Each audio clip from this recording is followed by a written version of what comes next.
Hi friends, ఎలా ఉన్నారు? మీ అందరూ బాగున్నారా? మీ అందరితో పాటు నేను కూడా బాగుండాలని దేవుడిని కోరుకుంటున్నాను. సో, ఏంటంటే నిన్న శనివారం మా వదిన వాళ్ళ ఇంటికి 7 శనివారాల వ్రతంకి వెళ్ళామన్నమాట. సో, లాస్ట్ వారం అన్నమాట. చాలా చాలా గ్రాండ్‌గా చేశారు. చూసారు కదా! నాకు 2 కళ్ళు కూడా అస్సలు సరిపోవట్లేదు ఆయన్ని చూస్తుంటే. ఏదైనా అదృష్టం ఉండాలండి. అక్కడ వెంకటేశ్వర స్వామి పైన ఫ్లవర్స్ ఉన్నాయి కదండీ! అవన్నీ డెకరేషన్ అనమాట. చాలా డెకరేట్ చేశారు. ఆ కింద ఆహ్, ఆయన ఉన్నారనమాట శ్రీవారు. వెంకటేశ్వర స్వామి కింద ఉన్నారు. పైనంతా ఫ్లవర్‌తో చాలా హార్డ్ వర్క్ చేశారండి. సో, వాళ్ళు కిందన పూజ చేస్తున్నారు కదా! సో, దానివల్ల కనిపియట్లేదు ఆయన. బాబు గ బాబు గూడా చూసారు కదా! స్టార్టింగ్‌లో బానే యాక్టివ్‌గానే ఉన్నాడు. తర్వాత ఇంక చూడాలి. అందరూ కొత్త వాళ్ళు కదా! కొత్త ఫేసెస్ కదా!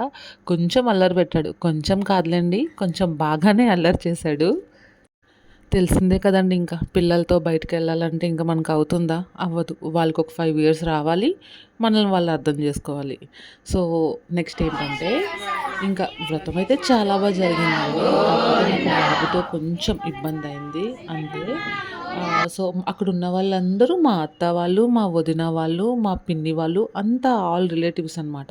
అంటే బాబుకి డైలీ వాళ్ళ ఫేస్ కనిపించదు కాబట్టి కొంచెం కంగారు పడ్డాడు అంతే. ఇంకేం లేదు.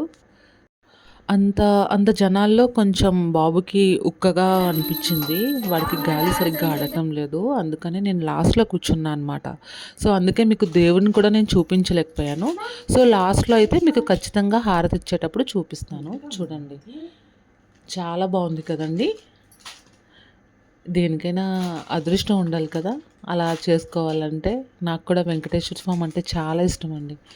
నిజంగా నా వీడియో మీకు నచ్చినట్టయితే కామెంట్స్‌లో గోవిందా అని టైప్ చేయండి.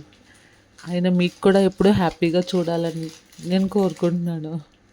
మా ఆడపడుచు చూడండి మా బాబుగాడితో ఎలా ఆడుకుంటుందో.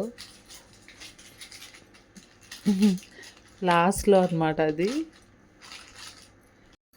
ఈ వీడియో గాని మీకు నచ్చినట్టయితే లైక్ చేసి, షేర్ చేసి, సబ్స్క్రైబ్ చేయండి.